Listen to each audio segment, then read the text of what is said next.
नमस्कार, मैं श्रेया शर्मा और आप देख रहे हैं न्यूज लाइव। देश भर में मनाया गया संविधान दिवस। राष्ट्रपति द्रौपदी मुर्मू ने कहा, पूरा होगा विकसित भारत का संकल्प। देश भर में आज संविधान दिवस मनाया गया। इस अवसर पर पुराने संसद भवन के केंद्रीय कक्ष में आयोजित विशेष कार्यक्रम में राष्ट्रपति द्रौपदी मुर्मू ने कहा कि विश्व के विशालतम लोकतंत्र में आज भारत एक उदाहरण के तौर पर खड़ा है। बीते दशक में हमारी संसद ने जन आकांक्षाओं को व्यक्त करने के कई उदाहरण पेश किए हैं। राष्ट्रपति ने यह भी कहा कि विकसित भारत का संकल्प जरूर पूरा होगा।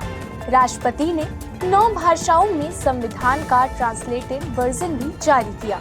इनमें मलयालम, मराठी, नेपाली, पंजाबी, बोडो, कश्मीरी, तेलुगु, ओडिया और असमिया भाषा शामिल है। कार्यक्रम में उपराष्ट्रपति सीपी राधाकृष्णन, प्रधानमंत्री नरेंद्र मोदी, लोकसभा अध्यक्ष ओम बिरला, लोकसभा में नेता विपक्ष राहुल गांधी समेत केंद्रीय मंत्री और दोनों सदनों के सांसद शामिल रहे। वहीं प्रधानमंत्री नरेंद्र मोदी ने संविधान दिवस पर लिखे पत्र में अपील की कि सभी नागरिकों को अपने संवैधानिक कर्तव्यों को निभाना चाहिए, क्योंकि यह एक मजबूत लोकतंत्र का आधार है। प्रधानमंत्री ने अपनी यात्रा का जिक्र करते हुए कहा कि यह संविधान की ही ताकत थी, जिसकी वजह से गरीब परिवार से आने वाला एक साधारण व्यक्ति प्रधानमंत्री पद तक पहुंचा है।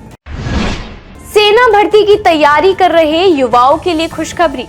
अब हर साल 1 लाख अग्निवीरों की भर्ती पर विचार। भारतीय सेना में भर्ती की तैयारी कर रहे युवाओं के लिए राहत भरी खबर सामने आई है। भारतीय सेना लगभग 1.8 लाख सैनिकों की कमी को पूरा करने के लिए अग्निवीरों की वैकेंसी बढ़ाकर 1 लाख प्रतिवर्ष करने पर विचार कर रही है। फिलहाल सेना में प्रतिवर्ष 45,000 से 50,000 अग्निवीरों की भर्ती की जा रही है।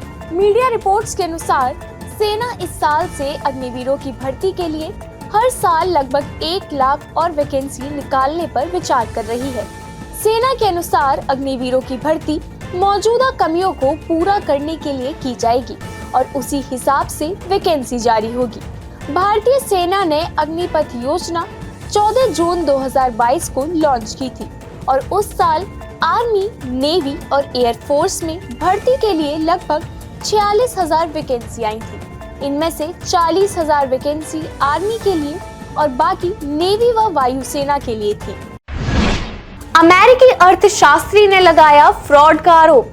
कहा, भारत के एक जिले को जारी हुए 2,20,000 H-1B वीजा। अमेरिका के पूर्व हाउस प्रतिनिधि और अर्थशास्त्री डेव ब्रेट ने H-1B वीजा प्रोग्राम को लेकर भारत पर धोखाधड़ी का आरोप लगाया है। ब्रेट ने कहा कि H-1B visa system industrial level के फ्रॉड में फंस गया है और भारत से वीजा का आवंटन कानूनी सीमाओं को पार कर गया है। स्टीव बैनन के पॉडकास्ट में डेव ब्रेट ने कहा कि 71% H-1B वीजा भारत से आता है, जबकि चीन की हिस्सेदारी महज 12% है। ब्रेट ने कहा कि भारत के लिए सिर्फ 85,000 H-1B वीजा की सीमा है। फिर भी किसी तरह भारत के चेन्नई को 2,20,000 वीजा मिल गए हैं। ये कांग्रेस की तय सीमा से 2.5 गुना ज्यादा है और यही धोखाधड़ी है। ब्रेट ने इसे अमेरिकी कामगारों के लिए सीधा खतरा बताया और कहा कि आपके परिवार की नौकरी, मॉर्गेज, घर सब छीन रहे हैं। अफगानिस्तान और पाकिस्तान के बीच बढ़ा तनाव। बॉर्डर पर दोनों देशों ने बढ़ाई सैन्य तैनाती। पाकिस्तान की ओर से अफगानिस्तान के खोस्त, पकिक्ता समेत 4 राज्यों में ड्रोन हमलों के बाद तालिबान ने इस्लामिक कानून के तहत पाकिस्तान से बदला लेने की कसम खाई है। इसके साथ ही दोनों देशों के बीच सीमा रेखा डुरुंड लाइन पर तनाव बढ़ गया है। दोनों देशों ने अपने फ्रंट लाइन चेक पोस्ट पर भारी तोपें भेजी हैं और दोनों तरफ से सेना के जवानों की तेज मूवमेंट देखी गई है।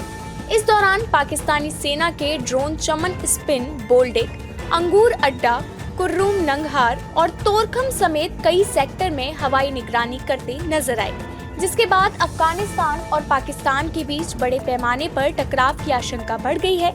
इंटेलिजेंस रिपोर्ट्स के अनुसार दोनों देशों के बीच हालात अस्थिर बने हुए हैं। बॉर्डर पोस्ट पर भारी आर्टिलरी की तैनाती गंभीर टकराव का संकेत दे रही है। दक्षिण अफ्रीका ने भारत में 25 साल बाद जीती टेस्ट सीरीज। गुवाहाटी में टीम इंडिया को दी थी 408 रन से शिकस्त। दक्षिण अफ्रीका ने गुवाहाटी के बरसापारा स्टेडियम में खेले गए दूसरे टेस्ट मैच में भारत को 408 रनों के बड़े अंतर से हराते हुए इतिहास रच दिया है। इसी के साथ दक्षिण अफ्रीका ने 2 मैचों की टेस्ट सीरीज 2-0 से जीत ली है। दक्षिण अफ्रीका ने दूसरे टेस्ट में भारत के लिए 549 रन का लक्ष्य रखा था, जिसके जवाब में टीम इंडिया की पारी 140 रन पर सिमट गई। भारतीय जमीन पर दक्षिण अफ्रीका की यह 25 साल बाद टेस्ट सीरीज में जीत है। इससे पहले दक्षिण अफ्रीका ने वर्ष 2000 में भारत को 2-0 से हराया था। वहीं एडेन मार्करम ने आउटफील्डर के रूप में एक टेस्ट मैच में 9 कैच लेकर अजिंक्य रहाणे का विश्व रिकॉर्ड तोड़ दिया है। घरेलू शेयर बाजार में जोरदार तेजी, 900 अंक तक उछला सेंसेक्स, निफ्टी भी चढ़ा। घरेलू शेयर बाजार में कारोबारी सप्ताह के तीसरे दिन बेंचमार्क इंडेक्स BSE सेंसेक्स और NSE निफ्टी लाल निशान पर ओपन हुए, लेकिन कुछ ही देर में हरे निशान पर पहुंच गए। मजबूत वैश्विक संकेतों के चलते सेंसेक्स 750 अंक तक उछल गया, जबकि निफ्टी में करीब 200 अंकों की तेजी आई। इसके बाद देखते ही देखते सेंसेक्स ने 900 अंकों से ज्यादा की तेजी हासिल कर ली और 85,500 अंक के लेवल पर कारोबार करता नजर आया।